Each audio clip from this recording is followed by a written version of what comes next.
Hey guys, welcome to my channel Tuli's Biology. So here I am again on this Wednesday with another topic on cell and the organelles. So mainly in my previous video I have done ribosomes, lysosome, all these things. So in this video we'll start with the Golgi body and the endoplasmic reticulum. But before starting with the video, you please everyone do subscribe to my channel, watch my video, like, share and comment, and please share my videos with your friends. Okay, and if you have any interesting ideas to update my video content, feel free to tell me. Apart from that, if you're having any doubts on any topic of biology, then also feel free to ask me. So let us not elaborate the video and let's just start with today's topic, that is the Golgi body and endoplasmic reticulum.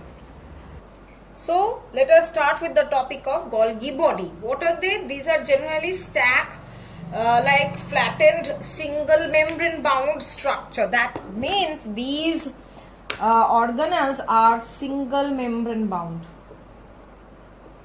not double membrane. Okay, and parallelly arranged one upon the another and located near the nucleus in the cytoplasmic matrix, or you can say in the cytoplasm, present in almost all the eukaryotic cells. And main function of them, that means it is primarily associated with what function? Secretion. Clear? And these organelles are termed as these Golgi bodies, which are associated with this secretion. In plant cells, they have a different name. They are termed as dictyosomes in plant cells. And in animal cells, they are termed as Golgi bodies. Clear? Now, we will go for the ultrastructure, or you can say the general structure of the Golgi body. Now, Golgi body is primarily having three parts. What are the three parts? First of all is cisternae, the first part of Golgi body. Second is the vesicle, or you can say small vesicles to be very specific. And the third part is large vacuoles.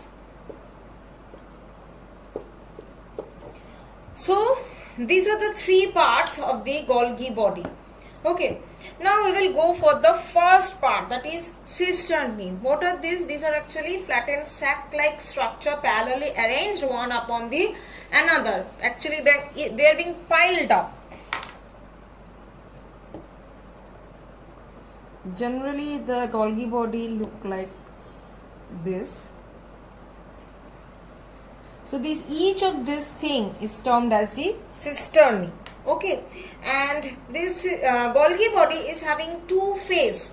Okay, face means FACE. Okay, what are the two face? One is the convex outer face, that is the forming phase. Another one is the concave maturing phase. So this is the forming phase and this one is the maturing phase. Okay, this forming phase is lying near about the nucleus and the maturing phase is pointing towards the cytoplasm. Okay, now from the forming phase the cisternae arise a complex anastomizing flat network like tubules and thus forming fenestrated plate. That means these from the forming phase, each and every this plate is being rising from this forming phase and forming this entire structure of the Golgi body. Next coming small vesicles. Now these vesicles actually are the droplet-like structures or droplet-like sac-like structure originating from cisternae by the process of budding, or another famous process, that name is famous, that is pinching off process. The way we used to pinch off a paper to make that hole in that paper, in that way only these vesicles are actually formed from the cisternae by this pinching off process and thus forming small vacuoles. Clear? Now coming to the third part, the large vacuoles, or you can say the large secretory granules, which are very much clear structures, and they lie at this maturing phase. These are the large vacuoles. Clear? They are lying near the maturing phase. They formed by the dilation of the edges of the sacs, and finally they are detached off as the secretory vesicles. They contain some electron dense material. That means these are having some liquid substances within them which will actually be used up in the secretion procedure. Okay, so this is the large vacuoles which are formed from this, formed at this maturing phase by the joining of these small vesicles which are containing several other enzymes or secretion. Clear? Now we will move on to the functions of the Golgi body. First function is that formation of secretory vesicles.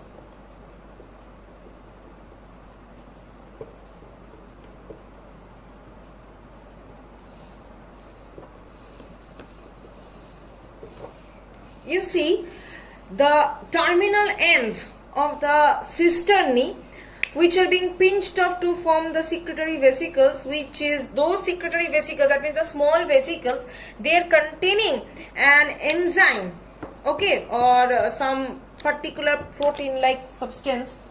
That protein like substance is termed as zymogen.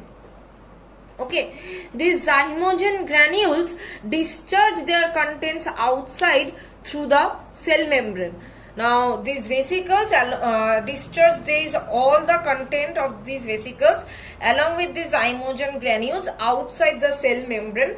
So you can see these secretory vesicles are formed containing all these materials within them, and ultimately what is the fate of these materials? That they are being discharged outside the cell membrane. So primary function is that it helps in secretion. Clear? Next we will go for the second function, that is formation of the plasma membrane.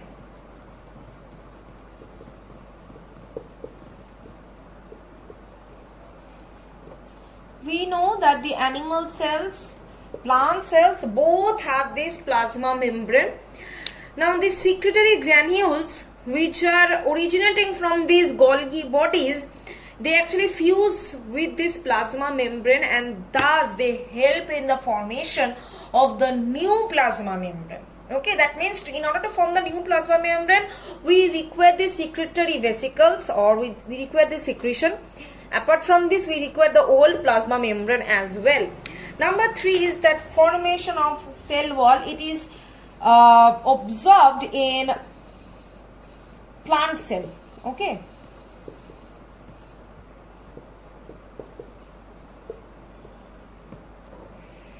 See, during the time of cell division, that means at the time of mitosis, then the cytokinesis takes place, and after cytokinesis, what is cytokinesis?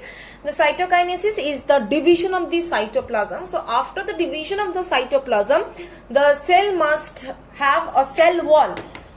This is the, suppose this is the cell. So the nucleus is being divided into two ends, and now the cytoplasm is also have divided.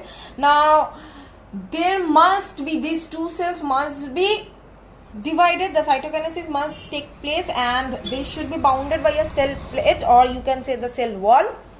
So this formation of this cell wall here, so that the two cells can be separated and two daughter cells can be formed, this is done by the deposition of the Golgi body, and this deposition make a plate-like structure, that we term it as cell plate, which helps in the division of the cell to produce two daughter cells. Clear? Next is that formation of lysosome. Now this formation of lysosome is actually done, not only done by this Golgi body, but there are others also, like endoplasmic reticulum. So this lysosome is formed by the help of this Golgi body as well. Apart from this, it has a great role in protein secretion, like proteins are synthesized in ribosomes attached to the ER.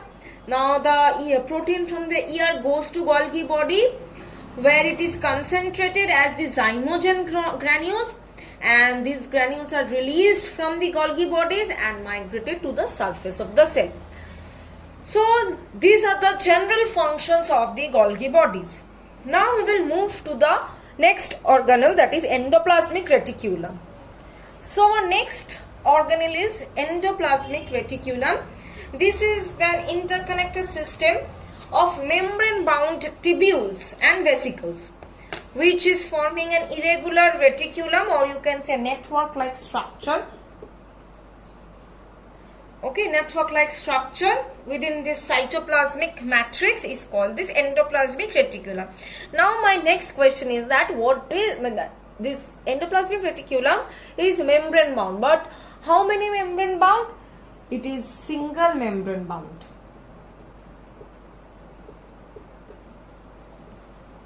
Okay, so this is a organelle which is formed by the combination of tubules and vesicles, and it is forming an irregular network like structure throughout the cytoplasm.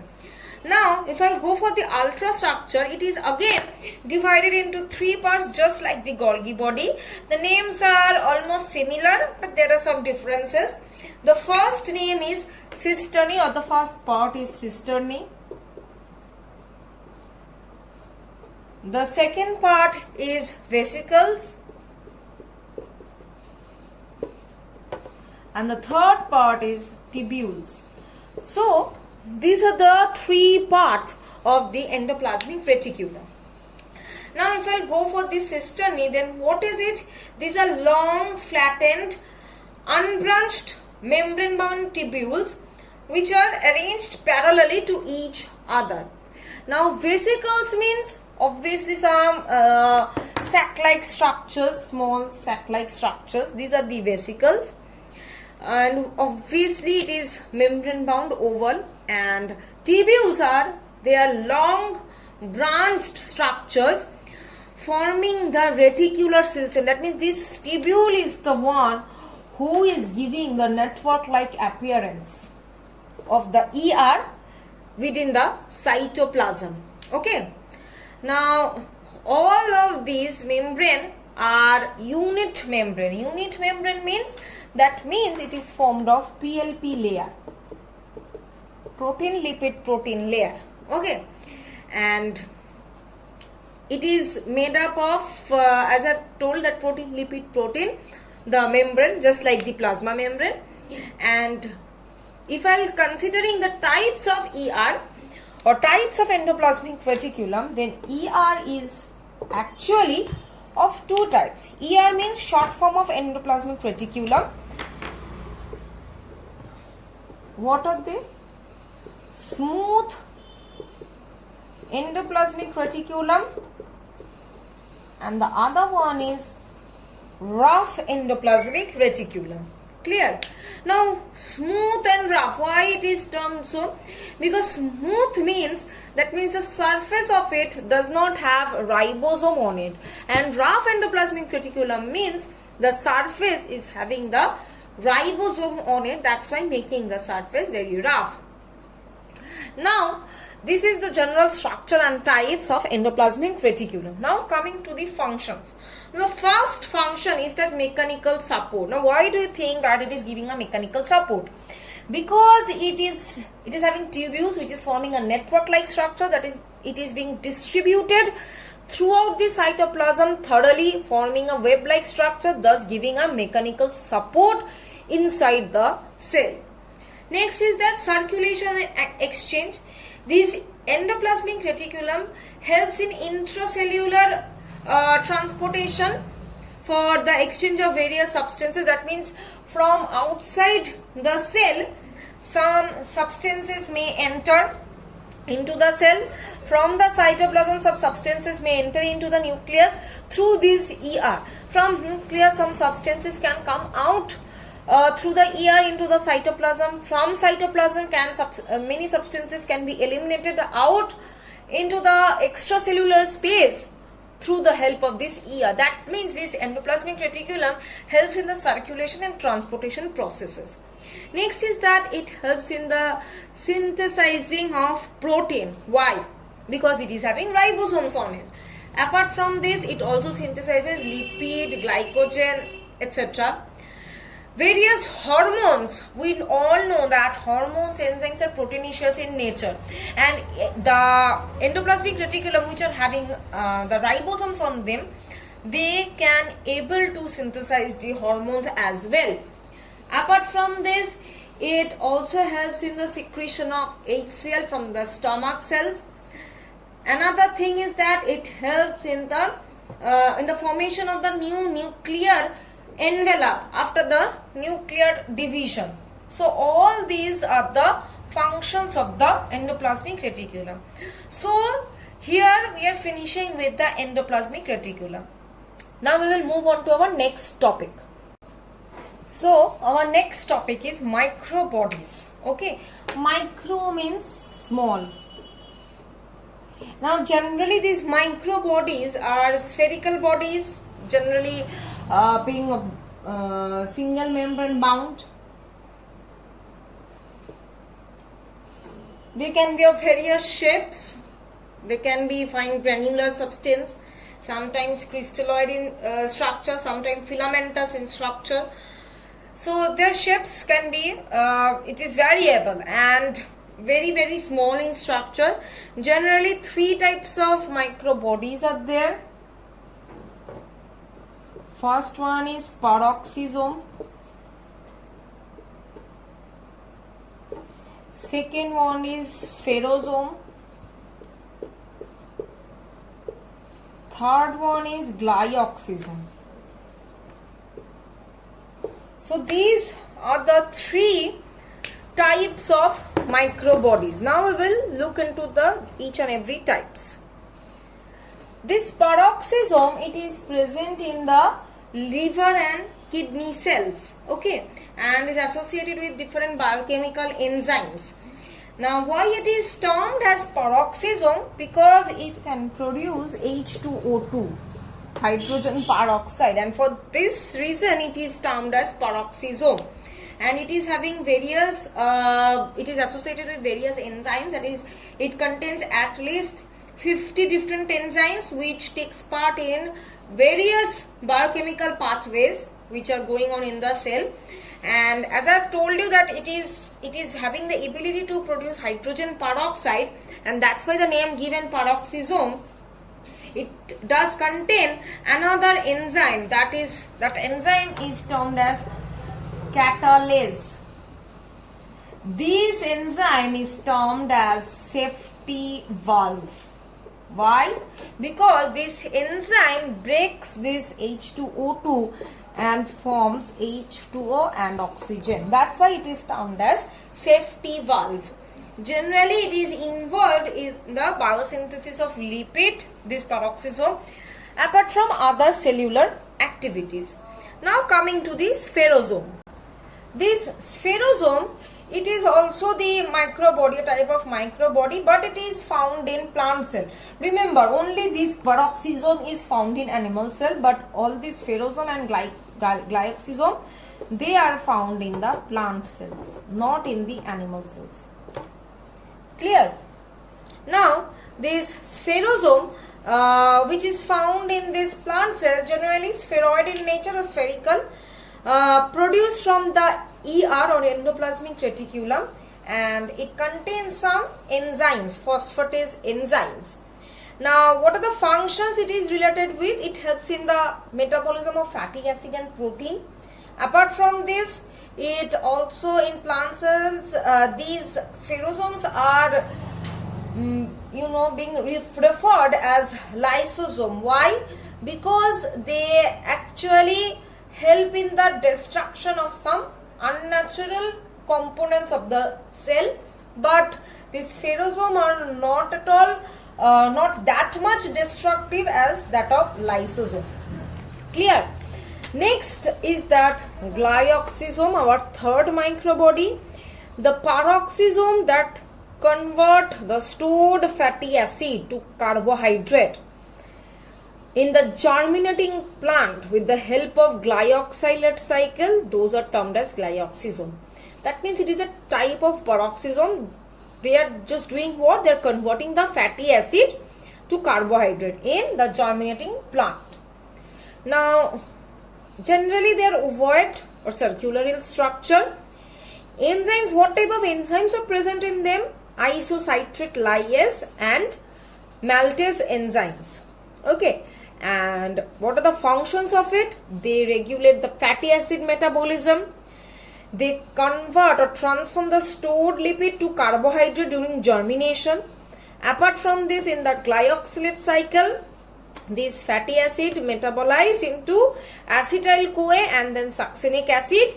The succinic acid comes out of glyoxysome and ultimately gets converted to glucose. So this was about the microbody. Okay. Now the next topic, our next topic is different, that is Gall system. Now this Gall system, this G stands for Golgi body, ER stands for endoplasmic reticulum,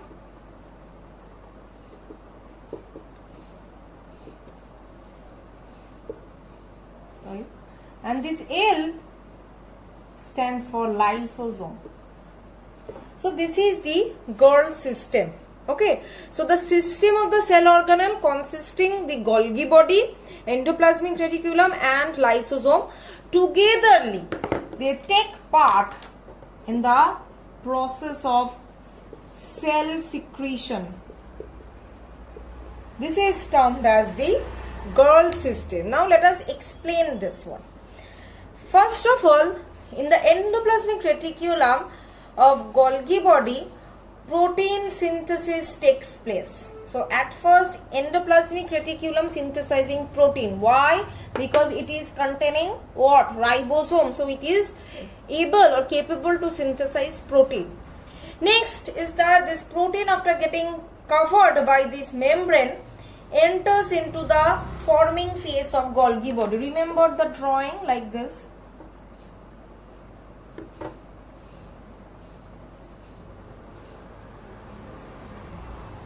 So this is the forming phase, this is the maturing phase.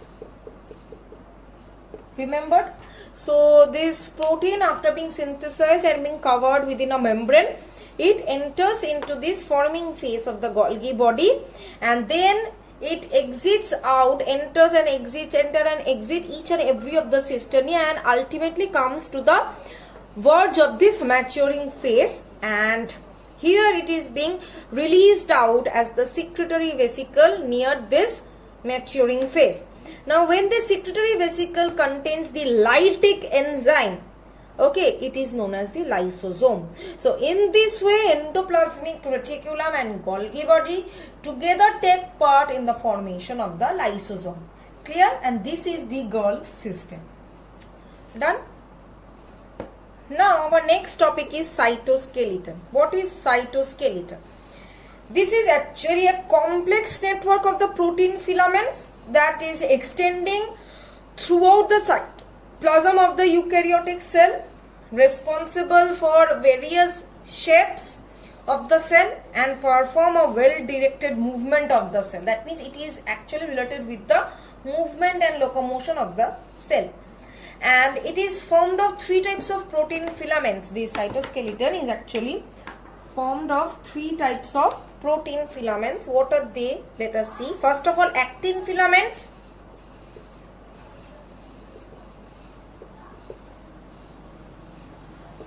Second one is microtubules.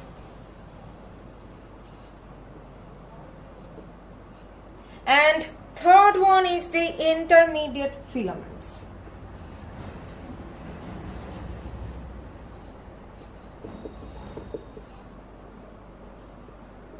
So these are the three types of filaments which is forming this cytoskeleton.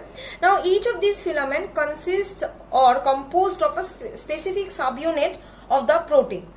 Now these active filaments, not actin, I am telling active, contain actin subunit. Microtubules contain tubulin. So this actin is containing actin filaments, okay, and microtubules containing what? Tubulin protein subunit. It is containing actin. And the last one, intermediate filaments contain fibrous proteins such as vimentin or lamin. Okay, so it is containing fibrous filaments. Clear? Now functions. This cytoskeleton divides the cytoplasm into many chambers, and it controls the internal properties of the cell, such as change of the viscosity, transformation of sol gel. Transformation of sol gel is actually found in the amoeboid movement, where the outer ectoplasm is being converted to endoplasm, or plasma sol converted to plasma gel, and plasma gel converted to plasma sol. This conversion of plasma sol and plasma gel ultimately helping the amoeba to move or to locomote. Okay, next is that it performs special function in the intracellular movement, amoeboid movement, just now I have said. Next function is that it helps in the formation of the spindle fiber during cell division. In the animal cells, spindle fiber formation takes place during cell division. The spindle fibers are actually holding the chromosomes and separating them, thus helping in the formation of the two cells. This spindle fiber formation is being originated by the help of this cytoskeleton. It is a very highly dynamic structure. When a cell changes the shape, divides or responds to any other stimuli, this cytoskeleton recognizes its structure continuously. It is also known as cytomusculature because it is directly responsible for the crawling movement of the cell, muscle contraction, etc., etc. So these are the general functions of the cytoskeleton. Next is the cilia and flagella. Cilia and flagella.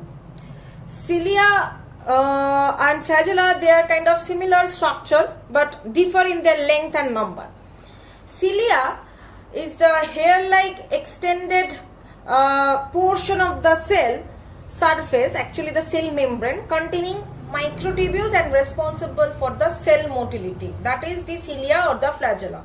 Both are extended from the cell membrane, made up of microtubules, and are helping in the locomotion. Now if I will go for the structure of the cilia, that means I am emphasizing this cilia, then what will I see? That the basic structure of cilia and flagella both are same. In the cross section, no difference could be found between them. As I told you just at the beginning that the only difference is the number and the length. So it is composed of in the following parts actually. The first part is shaft, second part is basal body, and the last and the third part is the ciliary rootlets. So these are the three parts. Okay, so first of all, shaft, it is the slender cylindrical process that is coming out from the cell membrane. In cilia, this shaft is short, but in flagella it is long. The axis of the cilia is actually composed of two central microtubules surrounded by 9 pairs of microtubules, which is embedded in ciliary matrix. That means in the center there is 2 microtubules, and this 2 microtubule is actually surrounded by 9 pair of microtubules. Now all these 9 pair and 2 are present or are situated within the ciliary matrix. It is covered by the membrane, which we call it as the ciliary membrane, which is actually the extension of the cell membrane. Okay, and this basic microtubular framework, that is this axis of cilia and flagella, is termed as, that is this basic framework is termed as axoneme. Clear? Now coming to the second part, the basal body. This basal body or the granule, it is a centriole-like cellular organelle arranged in rows just beneath the cell membrane. Now from this body of the from this basal body, this cilia actually originates. Basal body is also another term is there, that is kinetosome. So it is the basal body because it is situated at the base, and from there the cilia or the flagella actually originated. Next, the ciliary rootlets. These are the third component, which are composed of fine fibers that are termed as ciliary rootlets, which arise from the basal body and then converge to form a conical bundle which end near the nucleus. Clear? Now functions, first of all, helps in locomotion, feeding. So you just think, if the cell cannot locomote from one place to another, it cannot go and achieve the food. Sperm movement, respiratory passage are being protected by this cilia and flagella so that no dust and dirt can enter. Sperm tail. For this sperm tail, the sperm can move and can fertilize the ovum. This sperm tail is also composed of this flagellar structure. So all these are the functions of the cilia and flagella. Now we will move on to our last part, that is the centrosome, the centriole. Okay. So the next organelle is centrosome. Centro coming from the word center. Soma means body. That means in the center there is a body or something is present. It is generally present near the nucleus, and the centrosome is containing the centriole, that we will read. But this centrosome is having 4 parts. Okay, what are they? Centrosphere, kinoplasm, astral ray and centrioles. You see these two barrel shaped structures, these are actually the centrioles. Okay, and there is a liquid within this structure. Okay, this liquid is the kinoplasm. Understood? The central cytoplasmic fluid. Centrosphere means the peripheral part of the centrosome. The peripheral part which is having non-granular homogeneous cytoplasmic matrix, that is the centrosphere. And the astral ray, these are the microtubules which radiate from the central part of the centrosome. Okay, these are the astral rays. So these are the 4 parts of the centrosome and a brief about the centrosome. Now we will move on to the centrioles. These centrioles are the barrel shaped structure just now I have shown you. These are hollow tubular cell organelle which are generally found in the animal cell, consisting of 9 microtubule triplets, which plays an important role in the formation of what? Formation of spindle fiber. Now this spindle fiber is made up of a protein. That protein is termed as tubulin, which is forming the spindle fiber. Okay. Now centrioles are also known as diplosome, as they are always found in paired structures. Now if I'll see the ultrastructure of it. Now during the prophase, the cell division, the centrioles appears as 2 empty cylinders, but which are closely associated or close to each other. It has a long compact wall and made up of 9 fine parallel microtubular triplets which are arranged longitudinally. That means like this.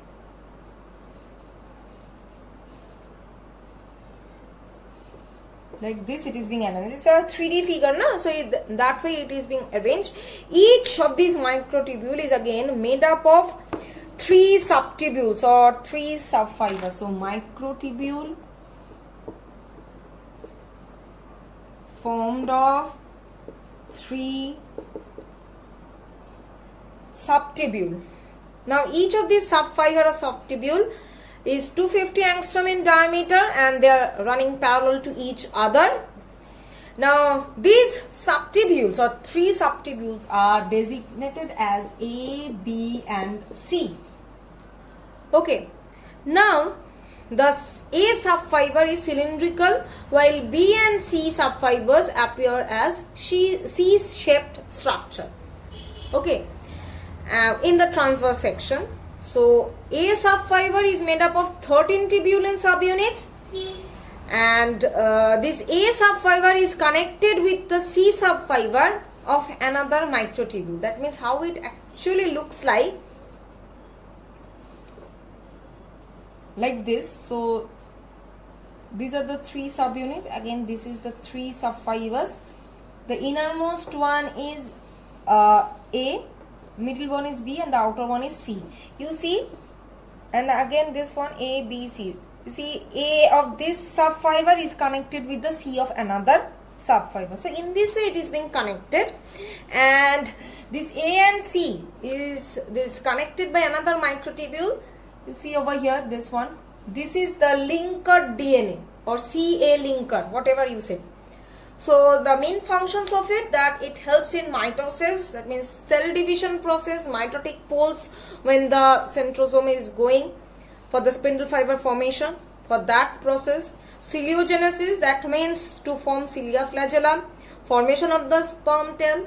Apart from this, the centrosphere, which is this clear homogeneous cytoplasm, and this clear homogeneous cytoplasm is actually surrounding the entire centriole.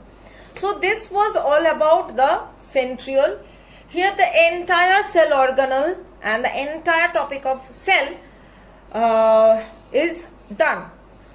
I hope that you have understood this one.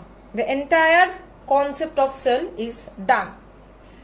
So if you have understood, then please do subscribe the channel. If you have not understood, then please feel free to ask me. If you want any other topic, then also please ask me.